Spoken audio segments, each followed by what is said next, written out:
Hello everyone, your voice here and welcome to our channel Sansevieria 101. So for this episode we're going to feature another hallii type Sansevieria, and this hallii type Sansevieria is often mislabeled in the market, and it is supposedly having the correct collection number of R2301, and with that said, it's starting with the R initials for the collection number, meaning it is under Dave Richards collection. So in the market, like I mentioned, it is often mislabeled to be having the collection number of R2470, which is incorrect. The 2470 is actually not a collection number, but it is the botanical garden number to which it is a botanical garden number to which this particular specimen of hallii species was received. So again, the correct collection number is R2301, and it is not 2470 or R2470. There is no existing R2470 in Dave Richards collection. You might see it in some other published articles about super pink that it is having R2470, but again, that is incorrect, because that is again the botanical garden number of the botanical garden which received R2301. So again, the correct collection number which Dave Richard designated to it is R2301, and it is having the common name of super pink. So as to there are some people being safe putting it or writing it as Sansevieria SP super pink. That is acceptable, and as for me, the way I see it, or later on we will make observations, it is quite distinct compared to the previous hallii species that we have already featured. But then again, I have already seen the inflorescence of Sansevieria SP super pink or Sansevieria species super pink, and indeed that the inflorescence don't have a stalk and they would bloom ground level. So you would just see the flower tubes about this tall, and coming from the ground, and that is simply characteristics of the hallii species of Sansevieria. So there are some peoples that would already say that it's part of the hallii species of Sansevieria. As for myself, I am still in the group of people that would be safe, so I would rather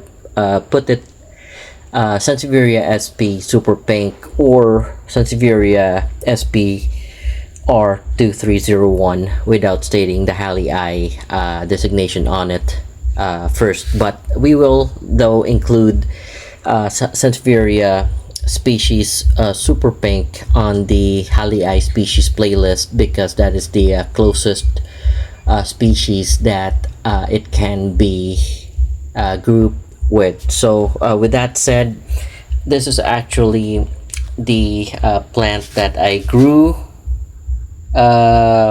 first, and it is a very sensitive plant. As you can see that it has burnt marks. These are burn marks actually that have already healed up, so they will need a shaded location for them to grow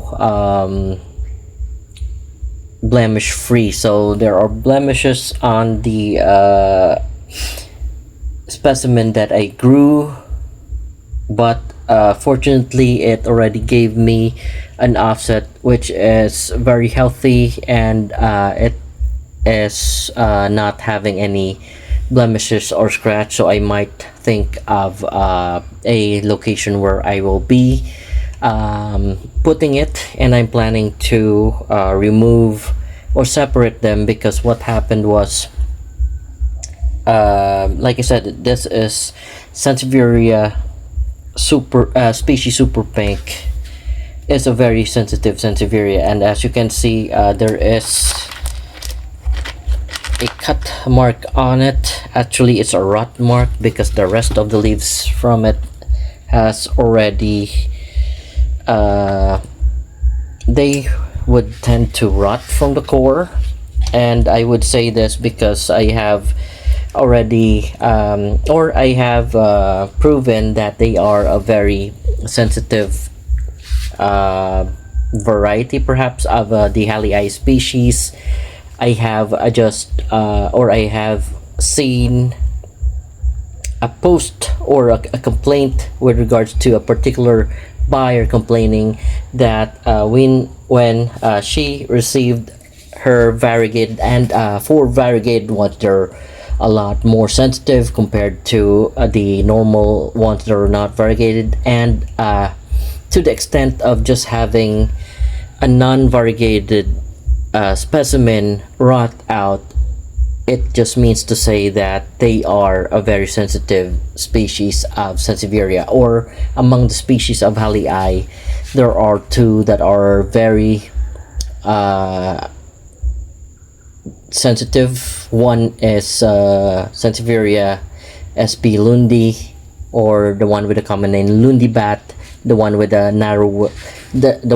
narrowest leaf width or leaf width measure. They also tend to rot from the roots all the time, and that is because they might be attacked by mites. And when your plant actually rots from the core, that would simply mean that there are probable attacks from mites. So I'm examining the leaves that were removed from it, and as you can see, they rotted from the core, and it's a whole offset that rotted from it. Leaves from, I don't know if there are nodes on here, but I guess this specimen and the one that rotted away shared the same rhizome.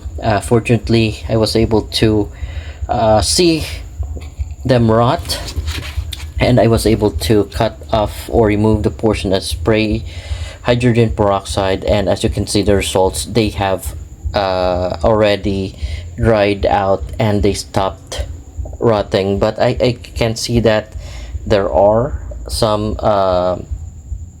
these are actually clues on the reason why they rotted away. There might be mite attacks, the reddish, especially the reddish part. Let me just put it down a bit so we can I can show you what I mean. So there you go.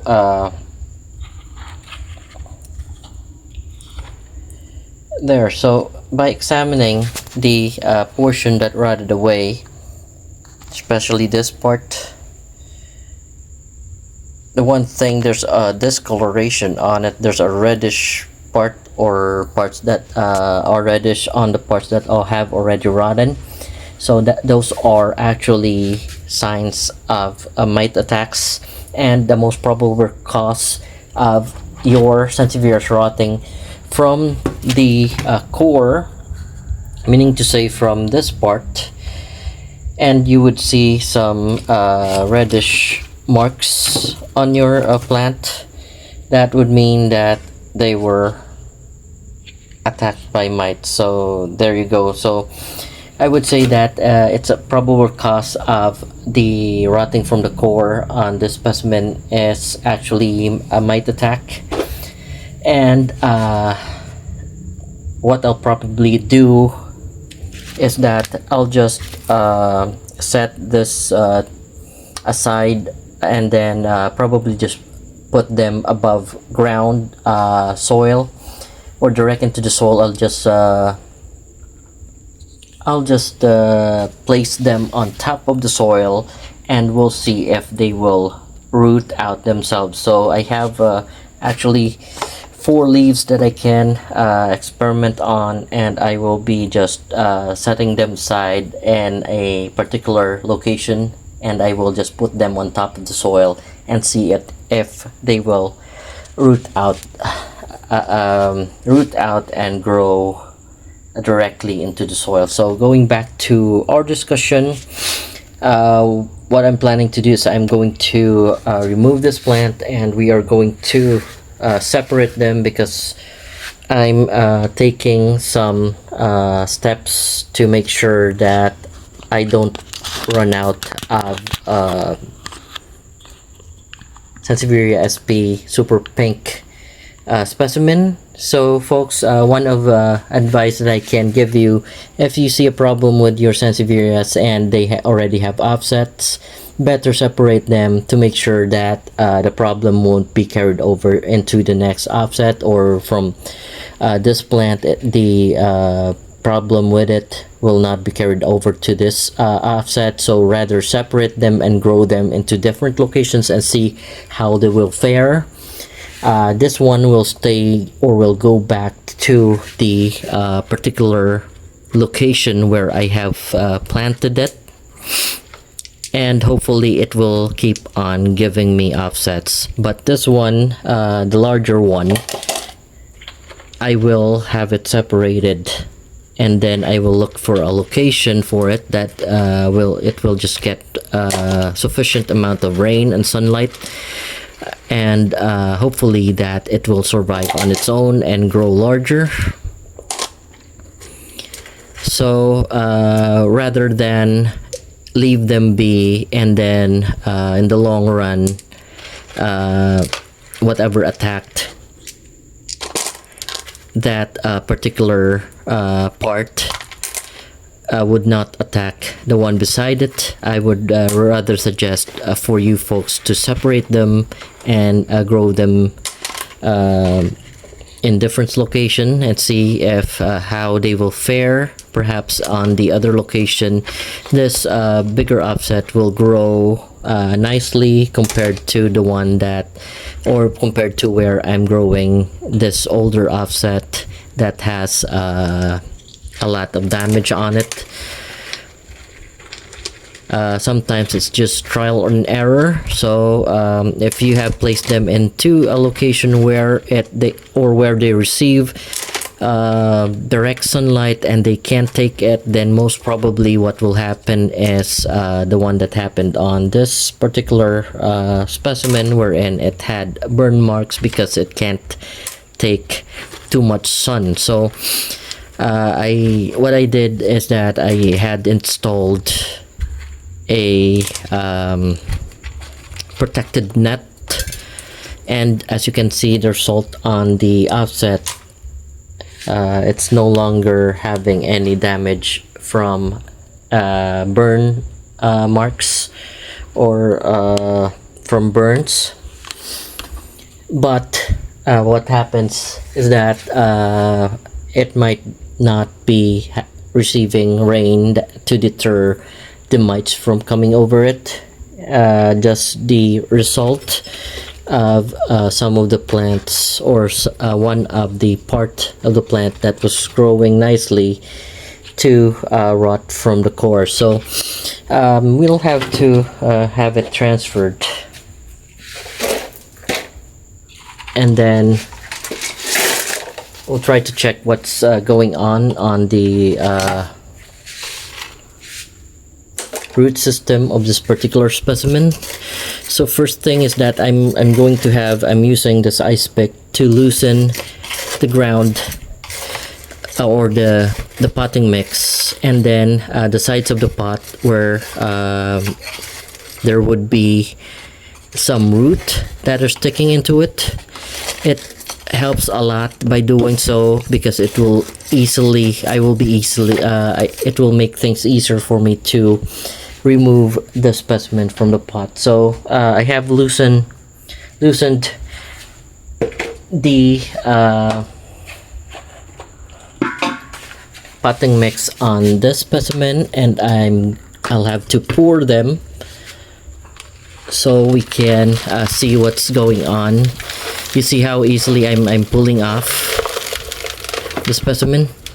So there you go. I might have put or included some cocoa cubes on it, and I think they're the reason why, also partly why there's a rot that happened on this particular specimen. So I'll just put it as such.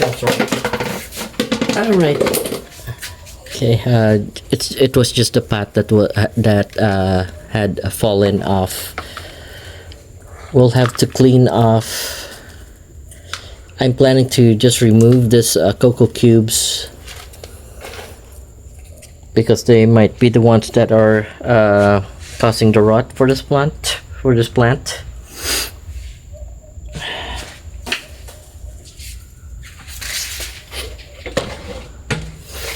All right. This is how it looks like. Just have to shake it to see the root system. So there you go. I have I'm trying to remove this cocoa cubes into my potting mixes because I don't think they're helping out into making this plant dry faster when you water them, and might cause some fungal infections to the plant. So I am removing them. And there you go, no more cocoa cubes. And then we'll look out for the best part to cut it, which is probably this part over here, so that it wouldn't disturb this bigger offset, and it can grow on its own. So I have to put it down, and then we'll have this utility blade to cut them off, and cut it at this part because this is where the rot was started. So we'll have to divide them.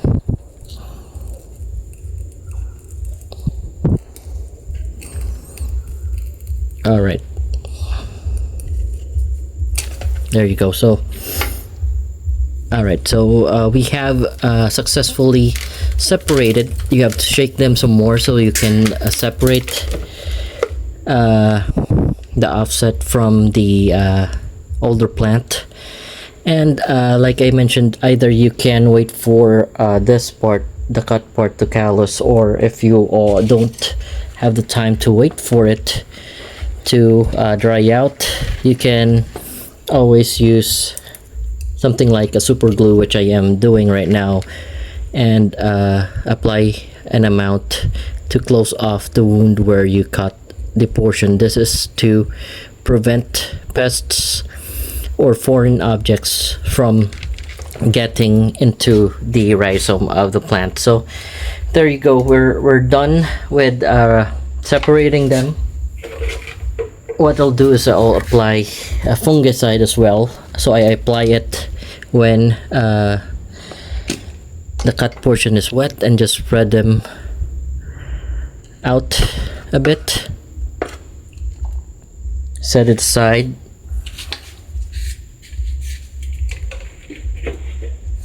And then find the cut part on the other half and seal it as well.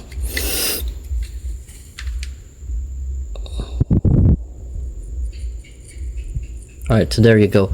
So we're done.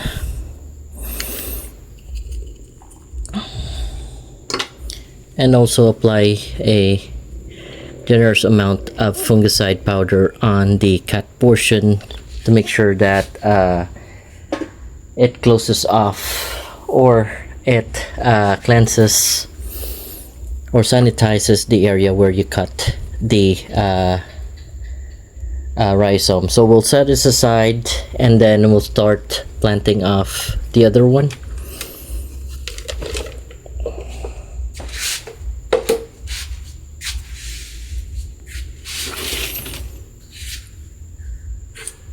All right.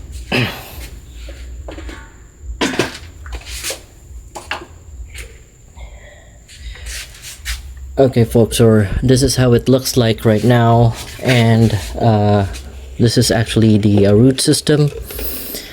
Just have to be careful into how to position them. It's kind of hard, which is kind of hard right now.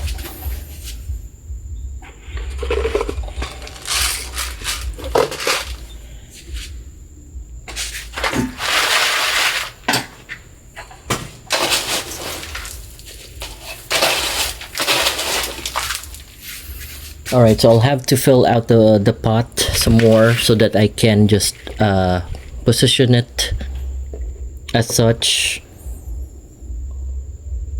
There you go. So I guess that's how we'll do it.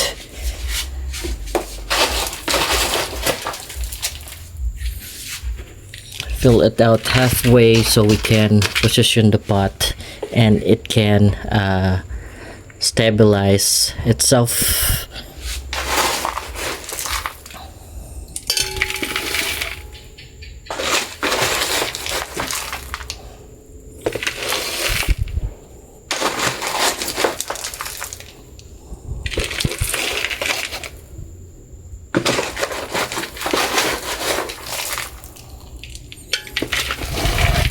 All right.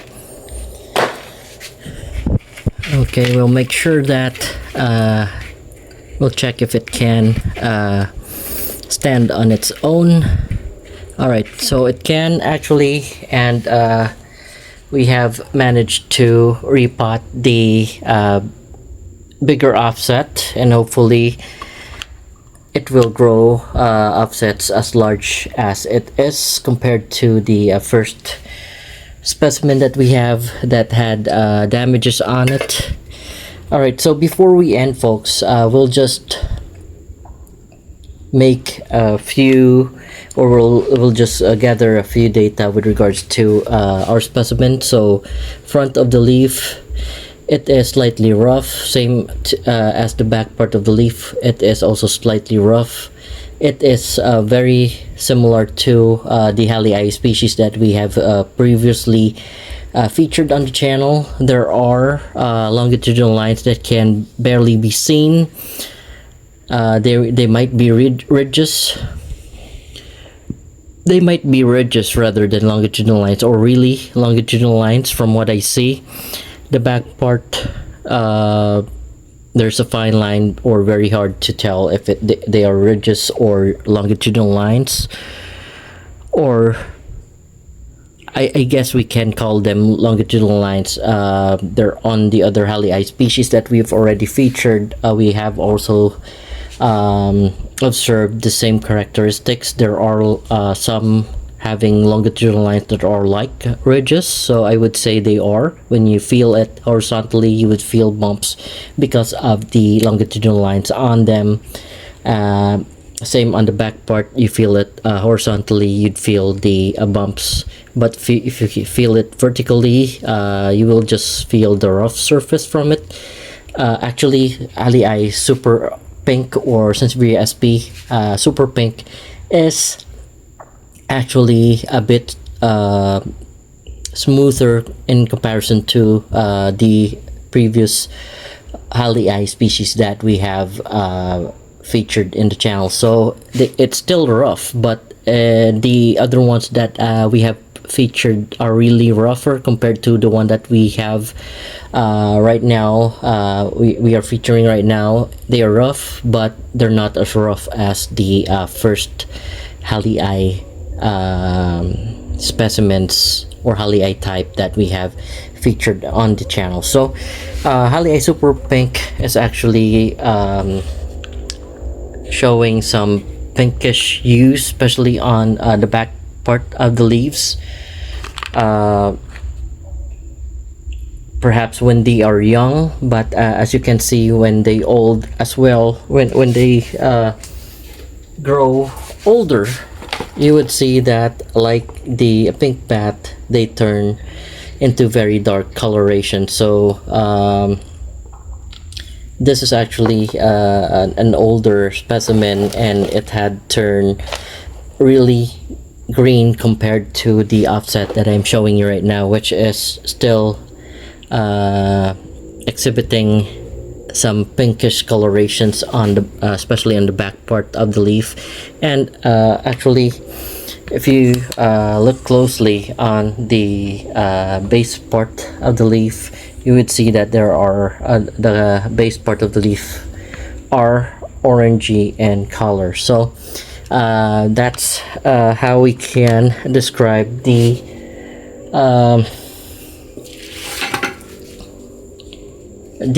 leaf texture of Hallii super pink, or Sansevieria species super pink. Next is we will be taking measurements of the width. So set it to 0 and take the measure of the width. They're actually very large in comparison to Sansevieria SP Venda or Lundibat, which is just having 25 millimeters for the leaf width. And here with Hallii Super Pink, we are actually reaching 38 millimeters for the Hawaii the leaves are. So this one is actually a bit wider. That's ending up in 43.2, and then the one that's actually thinner of the 3 leaves in this offset is actually 27.3. So I can say that the variation on leaf width would be 27 to 45 millimeters. And next is the leaf length, and for now we're having the measure for Hallii Super Pink or Sansevieria SP Super Pink at 14 inches. That's actually one of the newest leaf that grew, and this one over here is actually at 19 inches. So the longest that I measured is 19 inches, and the oldest leaf would just be around 4 to 6 inches. So the leaf length would vary from 6 to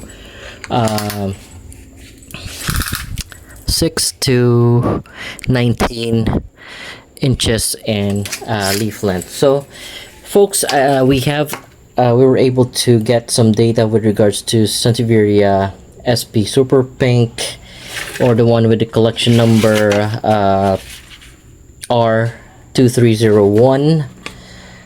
And for reference, you can also find reference about it in Sansevieria issue 28 back in 2012, pages 13 to 16. That is where all Dave Richards collections of Sansevierias are found, and there are currently about 3 Sansevierias that are included in Dave Richards, 3 to 5 Sansevieria Hallii species that was included in Dave Richards collection. So folks, if you have any questions or suggestions, feel free to leave a comment below, and if you like what I have presented, please don't forget to like and subscribe to the channel. Thank you for watching. You all have a great day.